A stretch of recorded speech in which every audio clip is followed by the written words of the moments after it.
Under chandeliers, she balanced 6 glasses. He watched in black, silent as a blade. 100 guests paused. One gesture, and 4 suits closed in, forming a red aisle. "Dance with me," he said, palm open.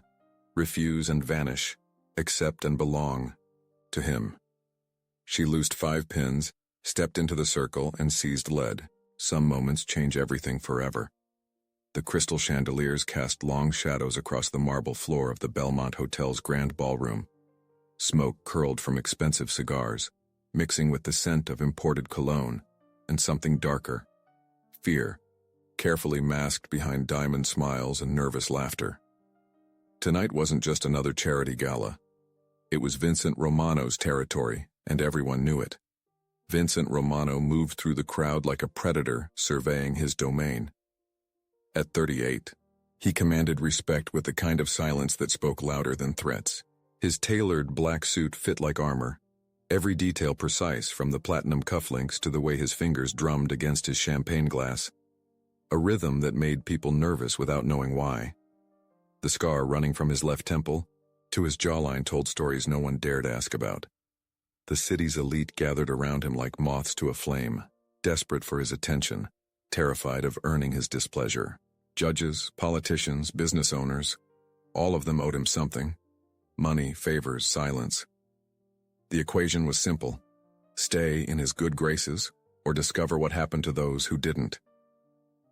"Beautiful evening, Vincent," Senator Morrison said, his voice carrying the tremor of a man who knew his campaign funds came with invisible strings attached. Vincent's smile never reached his eyes. He nodded once, a gesture that somehow managed to be both acknowledgement and dismissal. In the shadows between the grand columns, she moved like a ghost. Elena Vasquez, 26, with dark hair pulled into a severe bun and eyes that had learned to see everything while appearing to notice nothing. Her black dress and white apron marked her as staff. But there was something about the way she carried herself. A controlled grace that belonged to someone who had once danced on stages rather than served drinks in back rooms.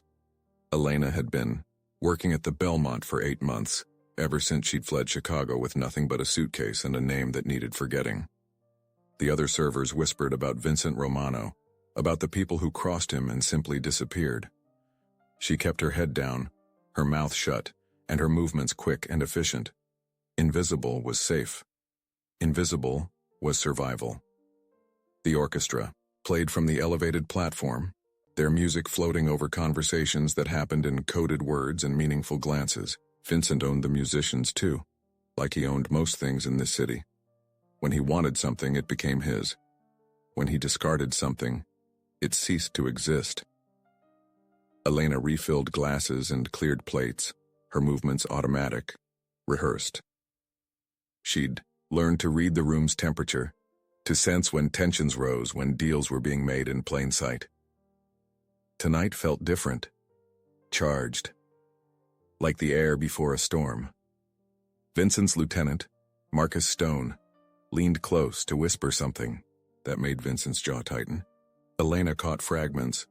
"The Colombians are getting restless. Shipment next Tuesday.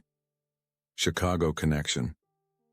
The mention of Chicago made her hand shake slightly, and she steadied herself against a marble pillar. "Careful there, sweetheart." The voice belonged to Danny Torino, one of Vincent's younger enforcers. He grabbed her elbow with more force than necessary. "Boss doesn't like clumsy help." Elena pulled free without a word, her eyes fixed on the floor.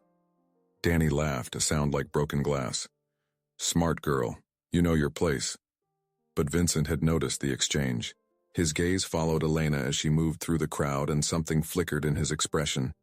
Curiosity mixed with something more dangerous. He'd built his empire on reading people, on finding their weaknesses and exploiting them. This waitress intrigued him, and Vincent Romano's interest was never a good thing. The evening progressed with the careful choreography of people who understood that every word, every gesture, every laugh could have consequences. Deals were made over dessert. Territories were negotiated between dance sets. Blood money changed hands while string quartets played Mozart. Elena served champagne to Mrs. Aldridge, the mayor's wife. whose husband's re-election campaign had received a very generous, anonymous donation. She cleared plates from Judge Henderson's table, the same judge who'd dismissed 3 major cases against Vincent's organization on technicalities. Every face in this room belonged to Vincent in some way. As the night wore on, Vincent's attention kept returning to Elena. He watched her decline tips with a shake of her head, watched her step aside when Danny tried to corner her again, watched her steady hands and guarded expression. There was a story there, buried under the careful composure. Vincent collected stories the way other men collected vintage wines. The band struck up a tango, the music dark and seductive, filling the ballroom with its hypnotic rhythm. Several couples took to the dance floor, their movements precise and practiced. Vincent stood at the edge of the crowd, his fingers still drumming that same nervous rhythm against his glass. That's when he saw her pause. Just for a moment, just long enough for her carefully constructed mask to slip. Elena stood frozen, a tray of empty glasses in her hands, her eyes closed as the bandoneon's voice cut through the air like a blade. For 3 heartbeats, she wasn't a waitress anymore. She was someone else entirely. Vincent set down his champagne and began walking toward her, his movement causing a ripple of attention throughout the room. Conversations stopped mid-sentence. Dancing couples turned to watch. The orchestra played on, but everyone knew something was about to happen. Elena opened her eyes to find Vincent Romano standing directly in front of her, close enough that she could smell his cologne, close enough to see the calculating intelligence behind his dark stare. The ballroom held its breath. "Put down the tray," he said softly, his voice carrying despite its low volume. It wasn't a request. Elena's hands trembled as she set the glasses on a nearby table.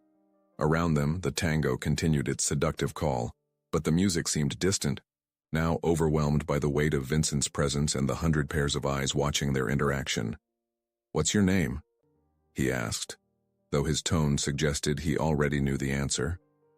"Elena," she whispered, her voice barely audible. Vincent smiled then, and the temperature in the room seemed to drop several degrees. It was the smile of a man who had just found a new toy or perhaps a new victim. The distinction, when it came to Vincent Romano, was often meaningless. "Elena," he repeated, tasting the name like fine wine. "Tell me, Elena, do you dance?" The question hung in the air like smoke from Vincent's cigarette, poisonous and inescapable. Elena's throat constricted as every eye in the ballroom turned toward her. The orchestra continued playing, but the tango now sounded like a funeral march, each note a countdown to something terrible. "I asked you a question," Vincent said, his voice still soft but carrying an edge that made several nearby guests step back instinctively. His fingers drummed once against his thigh, a gesture his enemies had learned to fear as the last thing they ever saw. Elena's lips parted, but no sound emerged. She could feel the weight of 100 stares, could hear the whispered conversations that had started among the guests.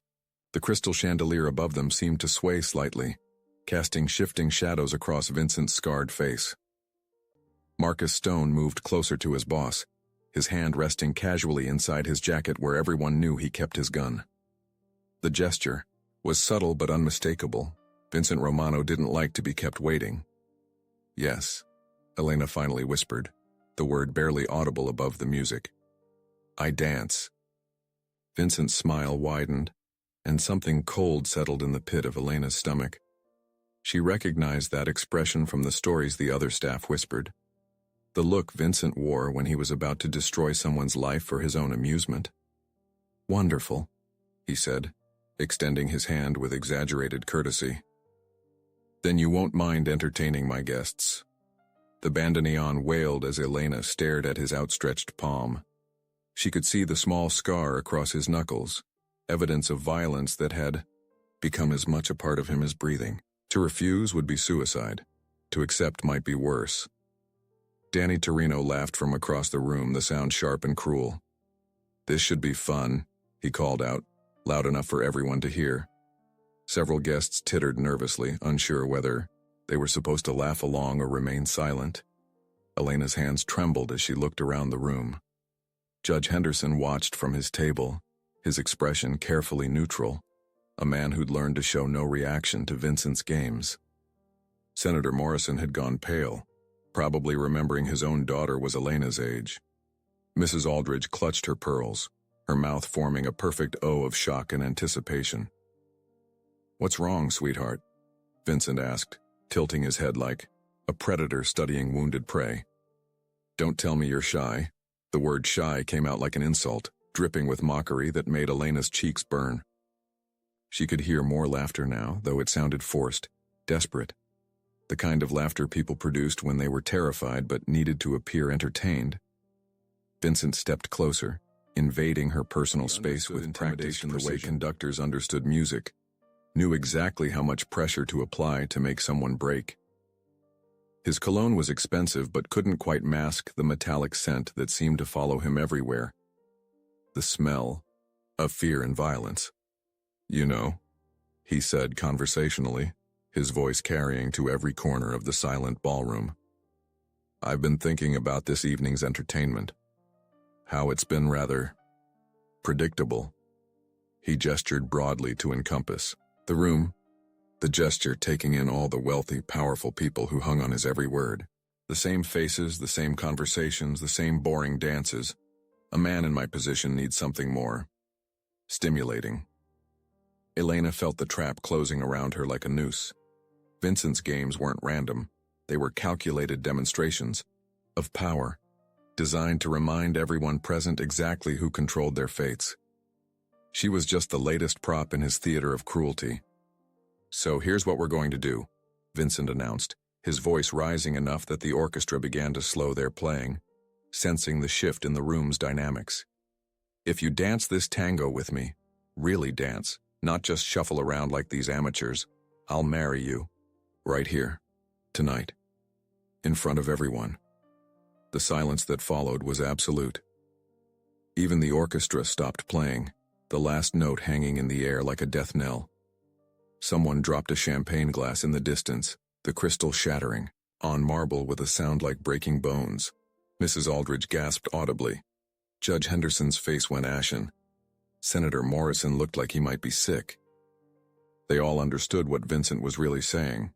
This wasn't a proposal, it was a public execution dressed up as entertainment. Vincent Romano didn't marry waitresses. Vincent Romano used people until they broke, then discarded them like empty cigarette packs.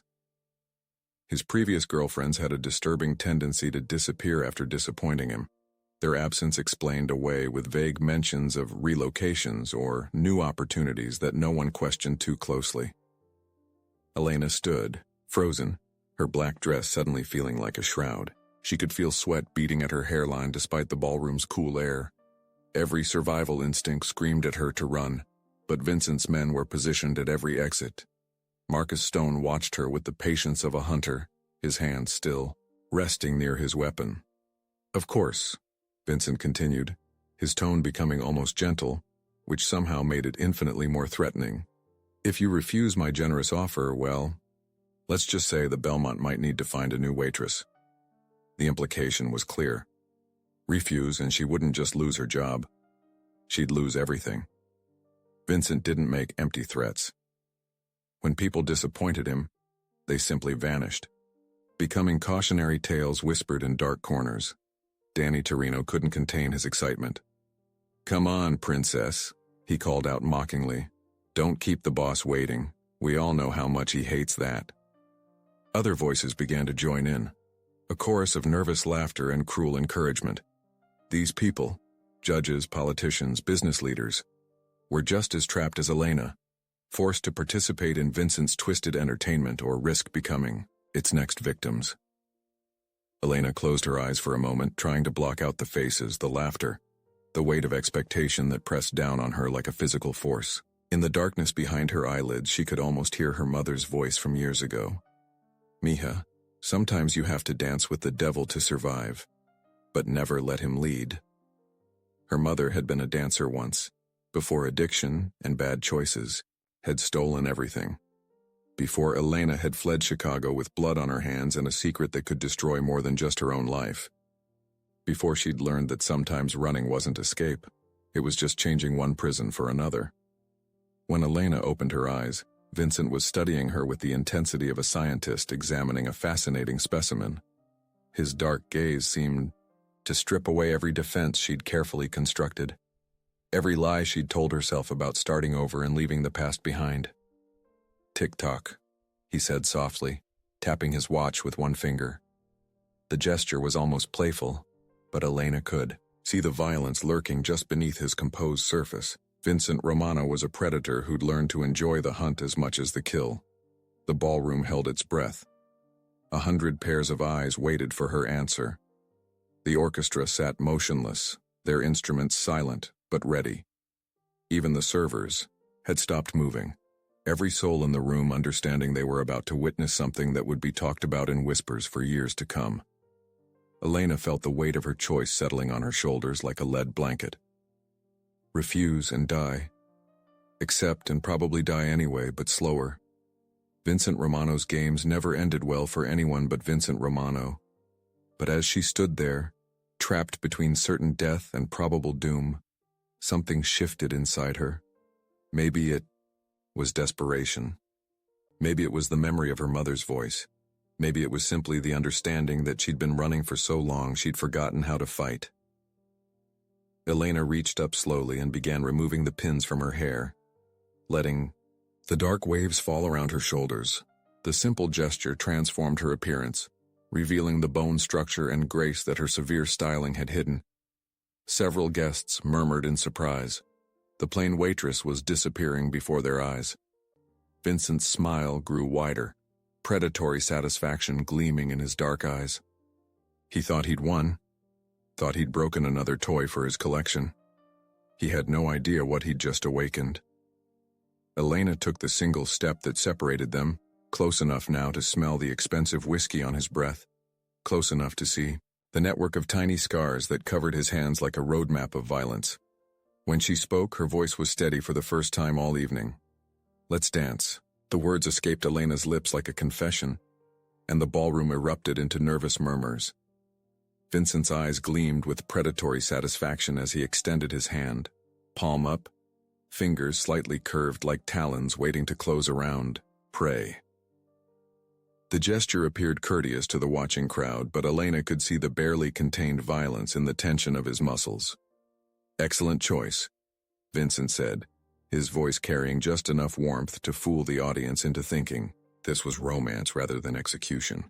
His fingers closed around hers with the precision of a trap snapping shut, and Elena felt the calluses on his palm, evidence of violence that manicures couldn't erase. The orchestra director, a thin man with wire-rimmed glasses who'd learned not to question Vincent's requests, raised his baton with trembling hands.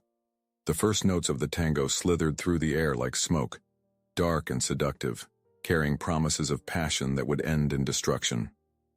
Vincent pulled Elena toward the center of the ballroom, his grip firm enough to leave bruises but gentle enough to maintain the illusion of choice. The crowd parted before them like water, guests stepping back to form a circle that felt more like a Roman Colosseum than a dance floor. Mrs. Aldridge clutched her husband's arm, her knuckles white against his black sleeve. Judge Henderson removed his glasses to clean them obsessively, avoiding eye contact with the spectacle. "Remember," Vincent whispered as they reached the center, his breath hot against Elena's ear. "Everyone's watching. Don't embarrass me." The threat was delivered with the casual tone of someone discussing the weather, but Elena caught the steel beneath the silk. Vincent Romano's embarrassment was measured in bodies, and she understood with crystal clarity that her life depended on the next 3 minutes. The bandoneon began its haunting melody, and Vincent moved with practiced confidence. His hand settled on Elena's waist with possessive pressure, his other hand holding hers in a grip that looked romantic but felt like shackles. He led with the arrogance of a man who'd never been refused anything, expecting her to follow like all the others who'd learned to dance to his rhythm. But Elena surprised him. Her first step matched his perfectly, fluid and controlled, as if she'd been dancing with him for years rather than seconds. Vincent's eyebrow twitched, the only sign of his confusion, as Elena's body responded to the music with an intuition that couldn't be faked or learned from YouTube videos. The violin joined the bandoneon, weaving a melody that spoke of lost, love and dangerous passion. Elena closed her eyes for a heartbeat, letting the music wash over her like a baptism. In that darkness, she wasn't a waitress anymore.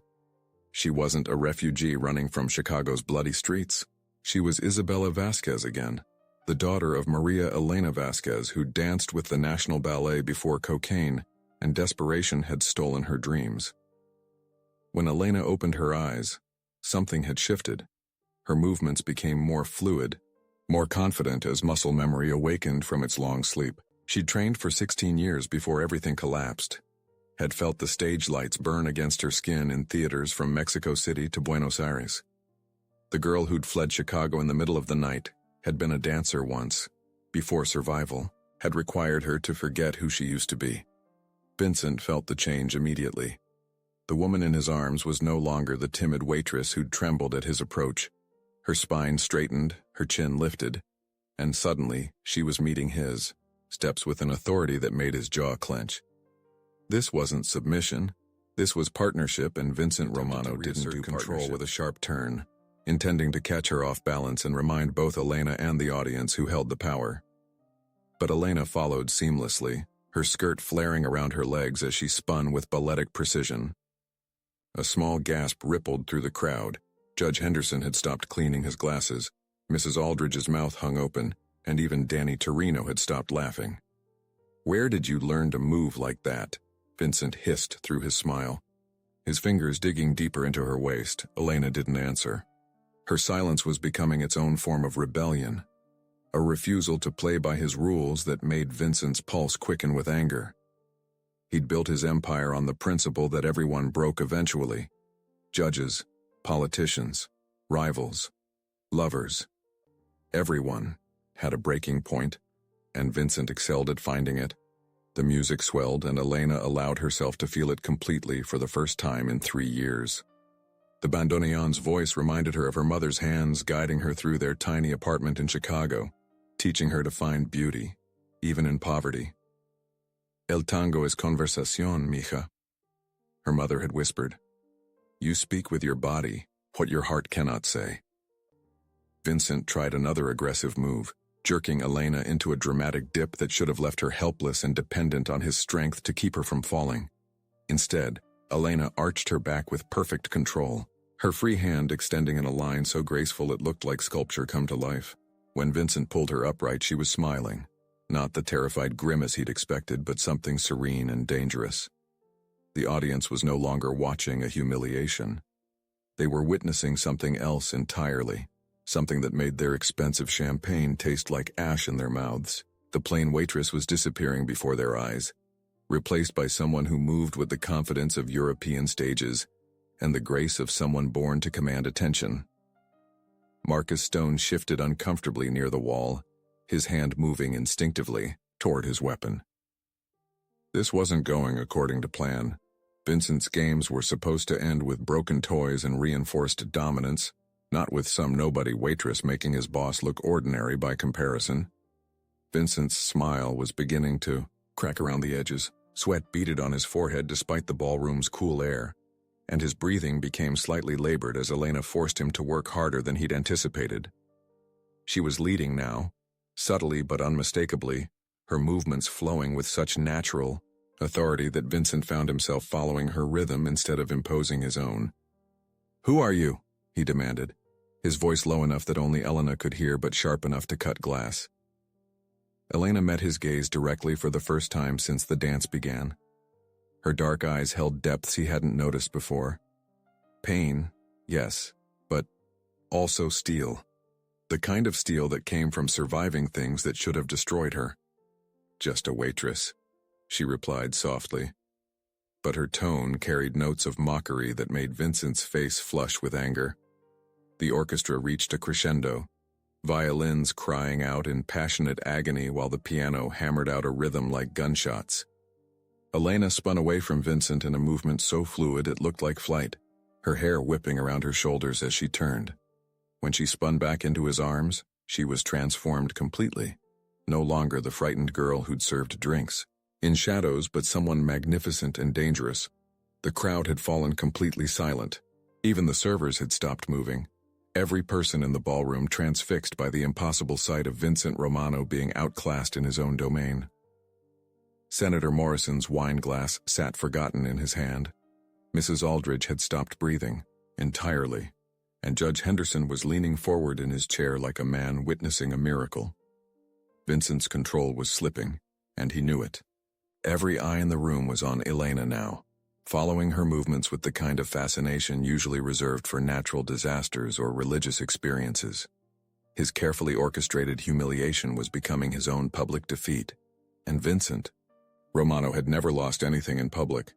As the music built toward its climax, Elena made a choice that would haunt everyone present for the rest of their lives. Instead of shrinking back into submission, instead of allowing Vincent to reclaim control, she stepped closer to him. Close enough that their faces were inches apart, close enough that he could see the flecks of gold in her dark eyes, close enough that when she spoke, only he could hear her words. "Tell me, Vincent," she whispered, her voice steady as stone. "Do you still want to marry me?" The question hung between them like a blade, and for the first time in 20 years, Vincent Romano didn't know what to say.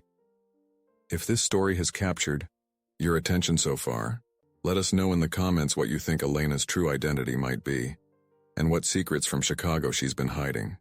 Your theories might surprise you when everything is revealed.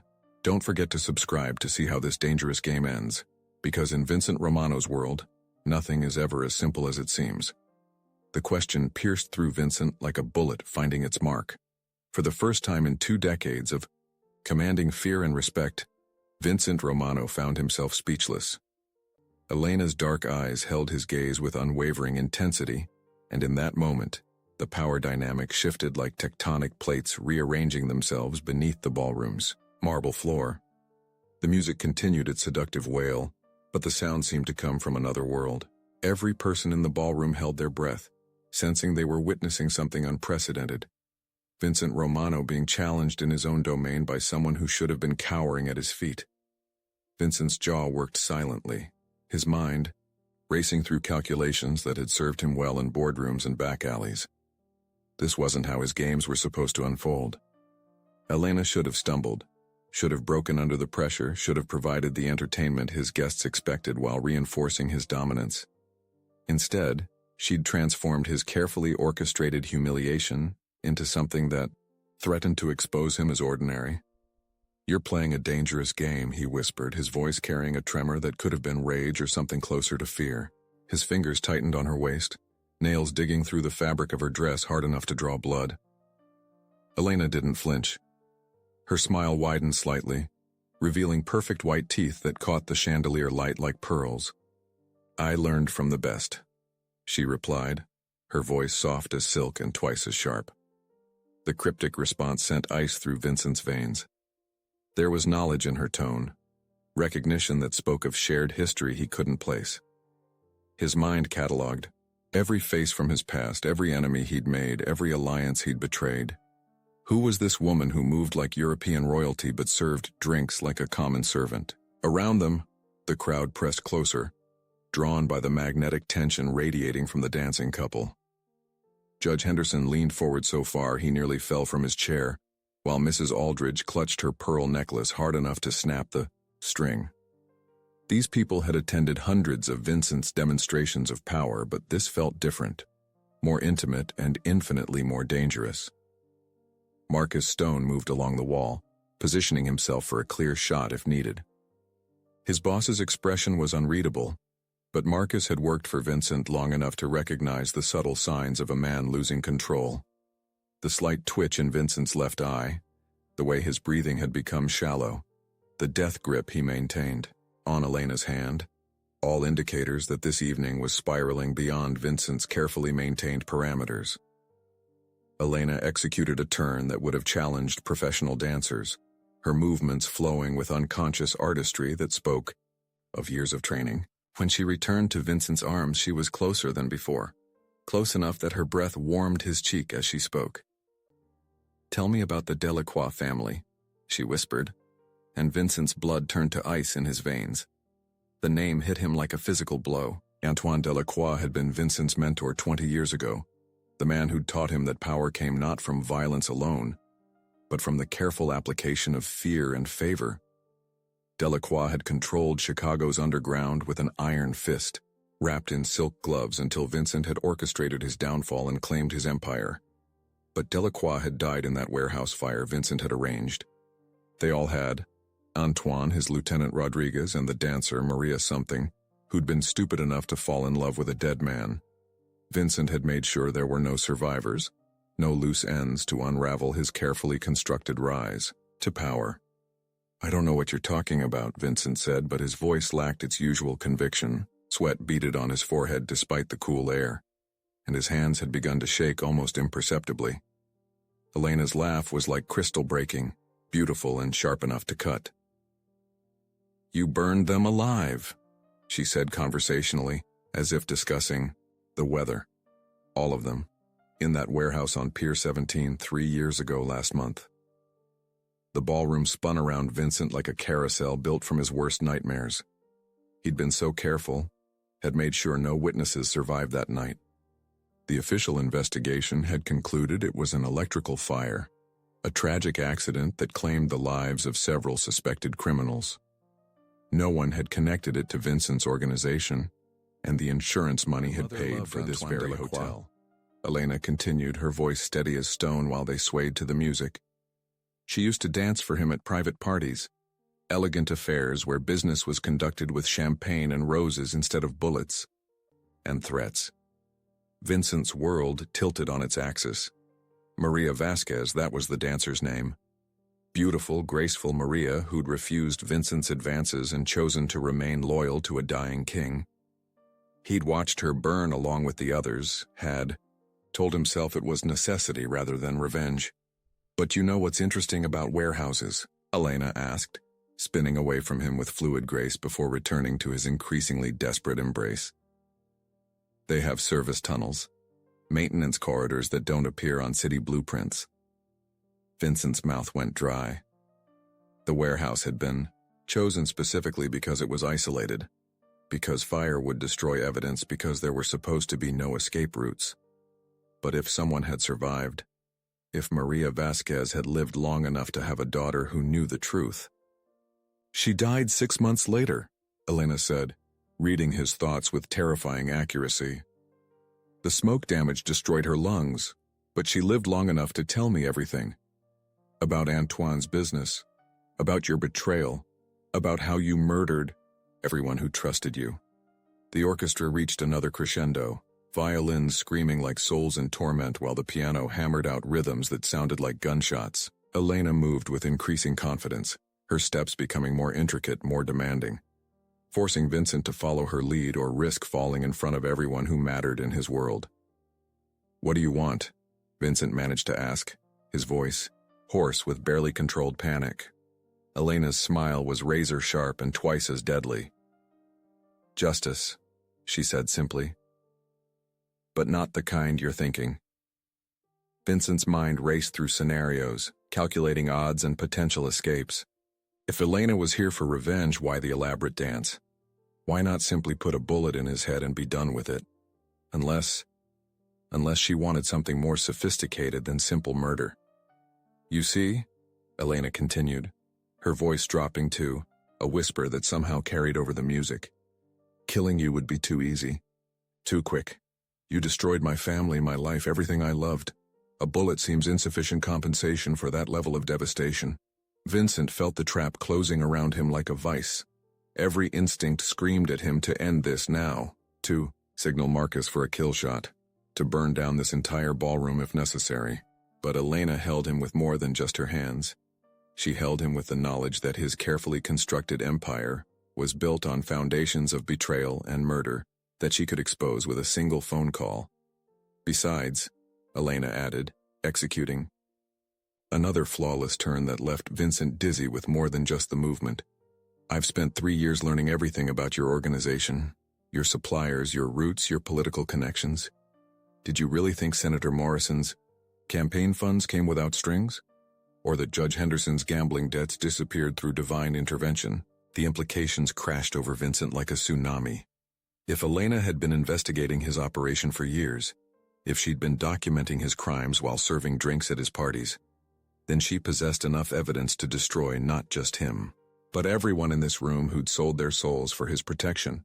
The music began to slow, signaling the end of the tango, but Elena wasn't finished with her revelation.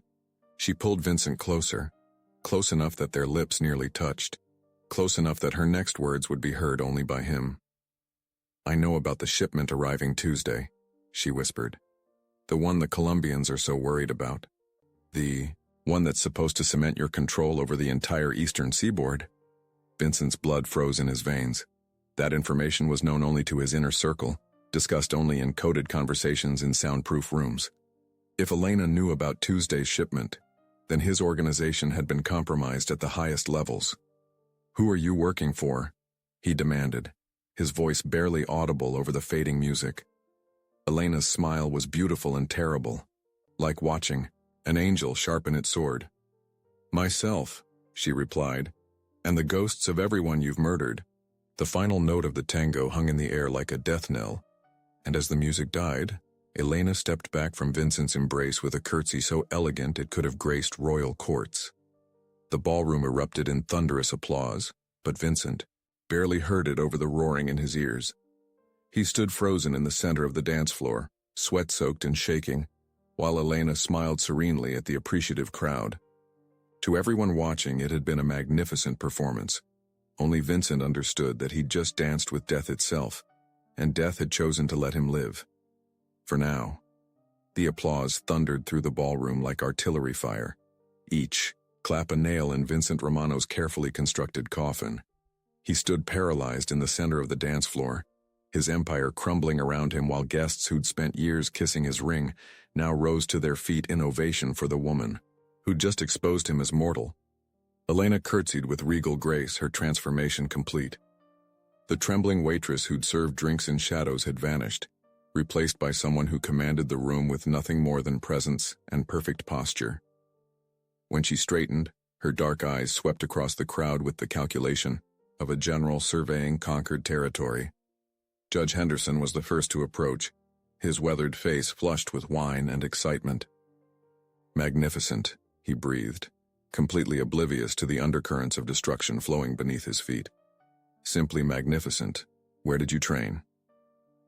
"Buenos Aires," Elena replied smoothly, the lie sliding off her tongue like silk. "The National Academy before family circumstances required me to relocate." Vincent watched the exchange with growing horror. Elena was playing the crowd like a master musician, weaving a narrative that explained her skills while keeping her true identity buried. Each smile, each modest deflection, each graceful gesture added another layer to her disguise while simultaneously dismantling his authority. Mrs. Aldridge pressed closer, her jewelry catching the chandelier light like captured stars. "You must tell us everything," she gushed, completely captivated. "How does someone with your obvious breeding end up serving drinks at charity galas?" Elena's laugh was pure music, tinged with just enough melancholy to suggest tragic circumstances, without revealing actual tragedy. "Life rarely follows the paths we plan," she said, her gaze flickering briefly to Vincent. "Sometimes we must adapt to survive." The word survive hit Vincent like a physical blow. She was talking about herself, but the message was clearly intended for him. This wasn't just revenge. This was psychological warfare conducted with surgical precision in front of everyone who mattered in his world. Marcus Stone materialized at Vincent's shoulder, his hand resting casually on his weapon. "Boss," he murmured, barely audible over the continuing conversation. "Should I—" "No." Vincent cut him off sharply. Any violence now would only confirm Elena's power over him. His reputation was built on control, on the ability to bend people to his will through fear and manipulation. Shooting an unarmed woman in front of 100 witnesses would mark him as desperate, unstable, qualities that invited challenges from rivals and investigations from authorities. Senator Morrison joined, the growing circle around Elena, his political instincts recognizing a compelling story when he encountered one. "Perhaps we could arrange an introduction to the mayor," he suggested with the oily enthusiasm of a man who collected interesting people like trading cards. She's quite cultured, enjoys supporting the arts. That's very kind, Elena replied, her tone perfectly calibrated to suggest gratitude without commitment, though I must confess tonight feels like a return to something I thought I'd lost forever. She turned to look directly at Vincent as she spoke, and her meaning was unmistakable. Tonight wasn't an ending, it was a beginning. Whatever game Elena was playing, the dance had been merely the opening move. Vincent forced himself to move to reclaim some semblance of control before his guests began to notice his paralysis. He approached the group with calculated casualness, his smile a masterpiece of false confidence. Elena certainly surprised us all, he said, his voice steady despite the chaos raging beneath his composed exterior. I had no idea we had such talent, hidden among our staff. The word hidden carried its own weight, a subtle reminder that Elena existed in his world only at his sufferance. But Elena met his gaze without flinching, her smile never wavering. Hidden things have a way of revealing themselves when the moment is right, she replied, her tone innocent enough to fool the crowd, but loaded with enough subtext to make Vincent's jaw clench. Danny Torino pushed through the crowd, his earlier mockery replaced by obvious confusion. He'd expected to witness a humiliation, not a coronation. Boss, he said, loud enough for everyone to hear. Maybe we should... Should what? Danny? Elena interrupted, turning her attention to the younger man with predatory focus.